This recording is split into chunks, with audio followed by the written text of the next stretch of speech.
All right. I'm here to talk to you about why you should give a talk. First of all, who am I? My name is Ben Barry. If you don't know me, I gave a talk at PyCascades 2019, kind of fell in love with the conference, and have been organizing it as one of the co-chairs since 2023. And also, if you see me hanging out in the back of the room, I do the recording for Puppy. And if you didn't know it, we have videos. And I am on the wrong window. Hey, the words I'm saying probably make a lot more sense now. Did you know Puppy has videos on YouTube? If you miss a week or whatever, or a month, you can go watch them there. If you want to rehash what someone said, we have a YouTube channel. Next up, what's PyCascades? We're a community-run conference. We were founded mostly by Puppy, but not exclusively by Puppy organizers, and now have organizers in all of the cities that and beyond the cities that we take place in. We rotate annually between Portland, Seattle, and Vancouver, British Columbia. If you like Puppy, you're gonna like PyCascades. And why am I here today? I think you should give a talk, hopefully at PyCascades 2026. So I'm going to break it down into 5 reasons that I think you should give a talk. The first reason is to grow your current role. Giving a talk can give your company extra publicity. It's why your company is probably eager for you to do so.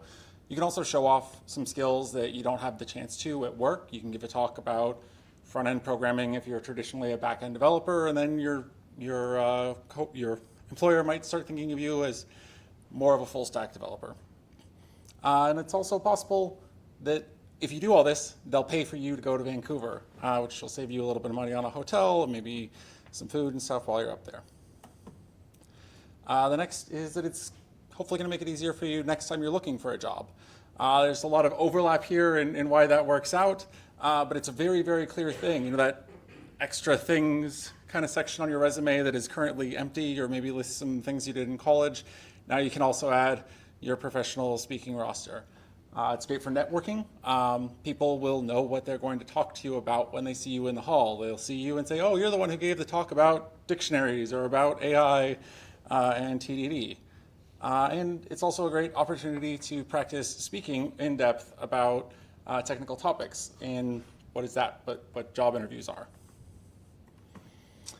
The third reason is to connect with the community.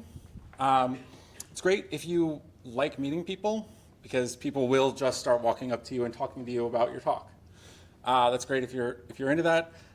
If you're anxious about meeting people, it is also great because people are going to try and talk to you at a conference no matter what. That's why most people are there. But you will know what they're going to talk to you about. People will come up and start talking to you about dictionaries or about TDD with AI or whatever other things. It also means that you get a chance to guide the community narrative for a few minutes.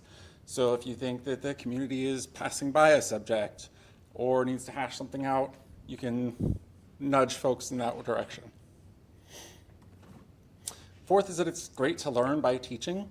Don't get confused. I do not mean that you should give a talk on something you know nothing about, but the process of giving a talk will help you learn more about something that you think you already know pretty well. It's because giving a talk does require some research. You're going to find your weak spots and have to expand on them.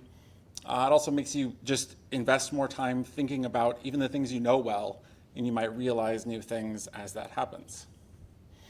And last, this is kind of a theme here, but people are going to want to talk to you about your topic after you give your talk, and they are going to teach you new things or challenge your existing assumptions and frameworks. And the last reason is because it's fun. Being up on stage is kind of an adrenaline rush. Bigger stages, bigger adrenaline rush.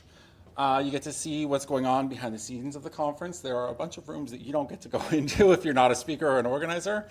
There are green room shenanigans, and there are also speaker gifts. Most conferences, including PyCascades, give you something. It's not a life-changing gift. We're not giving out MacBooks or anything, but it'll be something that you'll probably treasure from then on.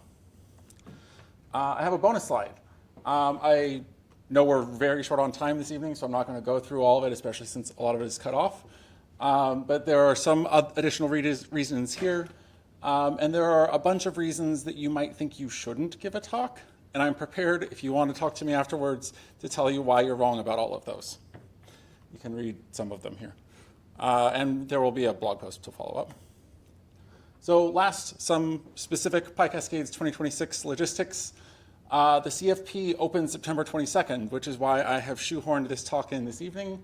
That is, for those of you who are date challenged like me, that's Monday.